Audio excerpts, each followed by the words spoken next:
abuse case manager, drug and alcohol counselor, trauma group facilitator, and military family consultant. So Carmela understands the importance of mental health awareness and well-being and uses an integrative approach rooted in cognitive behavioral therapy and motivation. Interviewing and assisting clients, with developing new constructive processes and coping skills needed on their journey towards wellness. So welcome, Carmela. Thanks for having me. You're welcome. And we also had. And so I paired you guys up because we also have the team from Project 20, which will be telling you more about basically their project and who they are, and which is relative to what Carmel does. So, so who do you want to start with? Let's start with you. Okay. Introduce yourself. Definitely. Thank you both for having us. We appreciate that. I am Jay Nicole, part of Project Equals 20, as well as Grieve and Grow. It's another community that we have as well. Yes, I'm Kay Young, also a part of the Project Equal 20 / Grieve and Grow group. And I guess we'll talk about the other stuff once we get into it in our words. My name is Latanya Flora. I am also part of Equals 20, and I am a mental health professional. So welcome. So tell us a little bit about Project 20. Okay. So Project Equals 20 basically is Equals 20 is a creative concept that correlates between Stephen and Scotty, which are my cousins, Kara's two brothers that unfortunately passed away back to back in 2015 and 2017. So their names, we put it together in Scrabble pieces and equal 20. So we thought it was dope, and we decided to rock out with it. And then from there, we partnered up with Terrence Arlen Entertainment to make a documentary highlighting Kara's story. Shout out to Terrence, our boy. Exactly. To make the documentary highlighting Kara's story, as well as a few other people's stories who have similar circumstances. And then from there, we're just like, listen, guys, this is our calling. We feel like it's what God, allowed us to do, our pain into purpose, help other people. We've all faced some serious grief in our lives. My father actually just passed away Valentine's Day this year. And but you know what? The dope thing about it is that we have this mission, Project Equals 20 and Grieve and Grow, to form a community that can help other people who are struggling as well with grief and help them to learn how to grieve well, because I do believe that that's possible. So that's pretty much what we're doing, and we just collaborated and we've been having a good time. That's awesome. Yep. So yeah, the story is based upon both of my brothers, Scotty and Steph. Scotty, he passed away on June 20th. That's another indication with the 20 as well. 2015, and then 2 years later, my older brother passed away, and just dealing with grief in those situations, I had no idea what mental health was. I didn't know any other ways to deal with it besides, just pray and do this and do that.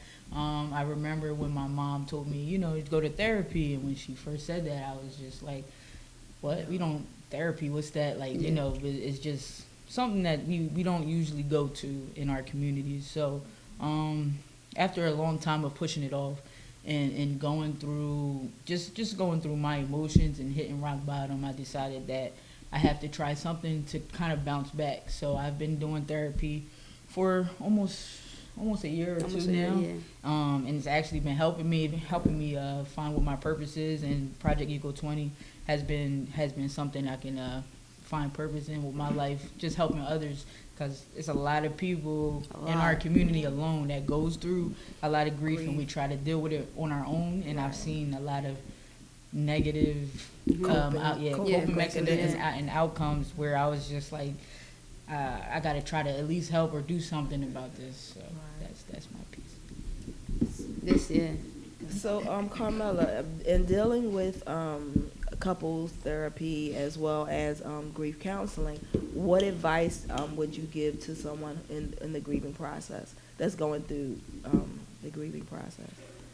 The most important thing that you can do when you've lost someone or something or even someplace, transitions represent loss as well, is to feel what you feel, not to stuff the feelings, not to ignore the feelings. Feelings have a way of being felt.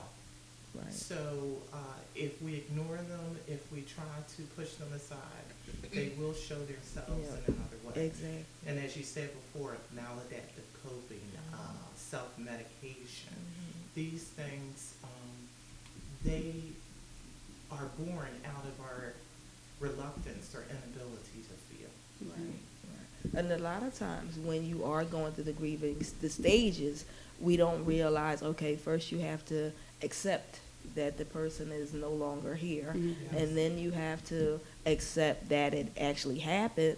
And then you have to ask yourself, well, now what do I do? Like, how do I deal with their absence? You know, so, and then sometimes, like you said, it's important, that feel part is extremely important, because a lot of us don't like to feel, you know, Right. because it hurts. Mhm. So we'd rather ignore it, but like you said, it's going to manifest itself in some way, Mhm. whether it's a positive way or a negative way. Mhm. So that's good. That's good advice. Yeah, I mean, I think one of our things is also for us that are grieving, but one big thing about our community with Grieve and Grow is that our big mission is to make this normal, like make it a comfortable conversation, because we think a lot of times, like, we both talk about it.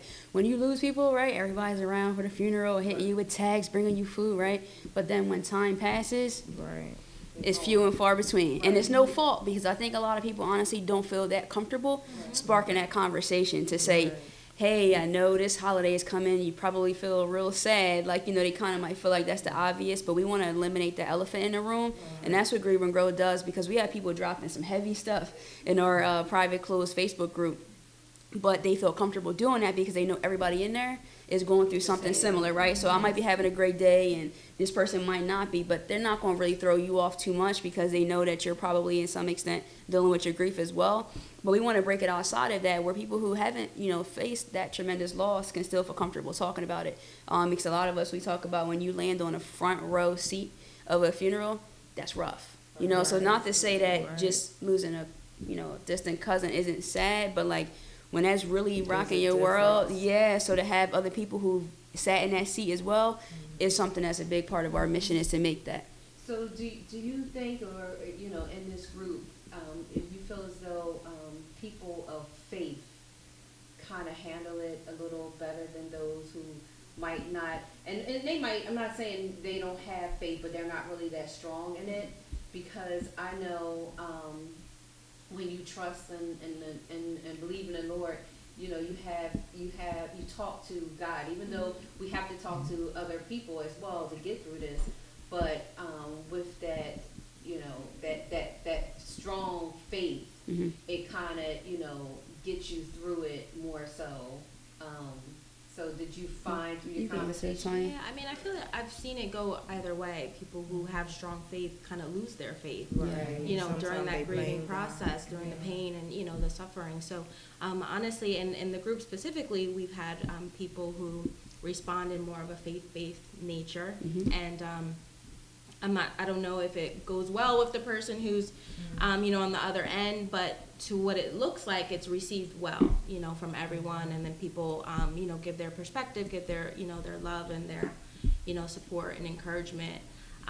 But to answer your question, yeah, I feel like I've seen it go either way on both ends of the spectrum. Right. I think that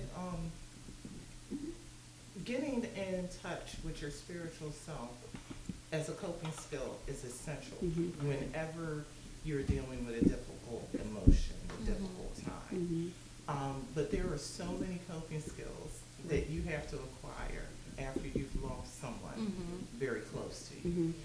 And you talked a little bit about that first stage of denial. Absolutely. That next stage of anger. Right. Many people, as you were talking about, they get very angry at their God. Why did you take this person away? So it's a mixed bag. For some people, it works really well. For some people, it doesn't. The greatest thing you can do is talk about it, seek support. So I've lost my nephew to a motorcycle accident. Our condolences to you. Thank you. And you know, he was just at the light. He didn't even see it coming. And when I say this young man was the example of what every young father should be, person, just all around beautiful person. And we always question, you know, why God takes the good ones. But, you know, everybody that showed up and showed out at this funeral, you know, you have a lot of I don't want to call them bad or anything, but they, you know, they're bangers, and they're coming, and they don't understand why it should have been me. Like, you know, I'm on the street, you know, but his death has brought others at that level, the street, closer to God. So sometimes there's a reason, even though we don't understand. Exactly. We don't understand it, or we don't want it. You know, Right. I mean, how many of us? I mean, even thinking about back on, you know, how God gave His only beloved Son, you know, to save us all from our sins. Who gonna get their kid up? You know what I'm saying? Right. I ain't giving Not my mom. Yeah, right. Exactly. Yeah. You know. Yeah. So, you know, so I might can see it. You know, his mom has her strong faith, but you know, she is still grieving to this day. Yeah. And she's not on social media, so I can't really, you know, put her through. Yeah, she could definitely link up with us. We're willing to, you know, to have like a one-on-one conversation with anyone. I think one thing too is that what I learned through my grief, because I have a grief therapist as well, and I'm definitely strong rooted in the faith and I believe in God. But what I've learned is to look at it like not just from a spiritual sense of religion, but just from the way that life itself progresses. Is that the tangible relationship may have ended, but the intangible part of it can still happen. So like my goal is to help myself and other people to breathe life into that intangible relationship. So like my dad is not physically with me anymore, but spiritually, like I know that his presence is with me, and if you listen close enough, you can hear them talking to you. Not their voices verbally, but like I know what my dad would say in a situation. Like, unfortunately, this is pretty deep, but yesterday we had to go and finally purchase his urn because I've been just dragging my feet with that. And the whole time we're going through the book, trying to pick, and I'm like, you know what? Honestly, my dad would just say, like, why? Like, seriously, don't spend this money, don't just, and like, you just kind of know. And so, like, that's what's been helping me get through, is that I don't really feel like they're not with me. I just feel like they're not with me how they used to be, but the story is not over, so. Absolutely. And you know, I personally tell people, you know, just focus on a good time. That'll continue to make you smile, you know, about all the good things that, you know, you've done together, you know, rather be spouse, rather be, you know, sibling. My aunt does have a book out, Loss of a Husband, and the grieving process. So there is a lot of literature, you know, counseling, you know, and you guys, I commend you. You know, you're doing something that's well needed, and especially you're young. You know, people, you know, think that, you know, like you said, when you talked about the therapy thing, I had a play called Twisted Season, and that was a big thing. With the whole time, the one girlfriend kept telling them, "You got to go to therapy." And they're like, "Black people don't go to therapy." Right. We don't do that. You know, you sitting there paying $100 an hour, you can get cable, whatever, you know. So the stigma is real. It's a shame because some people think that therapy means there's something wrong with me. But when you take the negative connotation out of it, it's something that can actually help you. So if we change our mindset to realize that, then we'd be better off, I think. The stigma in our community is keeping us sick. Yeah, amen. Counseling doesn't have to be expensive. Most people that have insurance can access that insurance, pay a low copay or no copay. Most counselors will provide sliding scales. I certainly have done all of that. We have to be invested in our well-being. Absolutely. You know, prayer does not fix everything. Because faith without works is dead. So you got to do your part, you know. have to do your part. You do. Absolutely. I know I always hear that, you know, God's going to handle it. But, you know, I got to prepare. I got to, you know, I know He don't need no help, but, you know, I got to still, you know, He's like, don't sit there and just wait for me, you know. Yeah, and personally, I feel with that, as we were talking about, just, you know, having faith.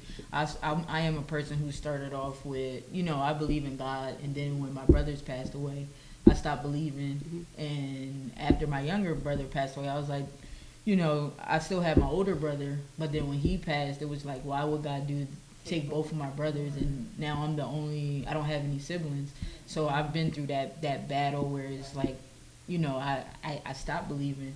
And just as I'm going, I think therapy did help me just understand, like my pain, it has purpose now, and I'm trying to, find my way and find myself within what I'm going through as well. So it's pretty tough to accept it, but once you become real with yourself and understand that this is just life, and God did this for a reason. We may not understand what it is or agree with it, but we can't just sit around and just. And you also have to think about what would they want you to do. Exactly. What would they want me to be in depression? Like, would they want me to not live and give up?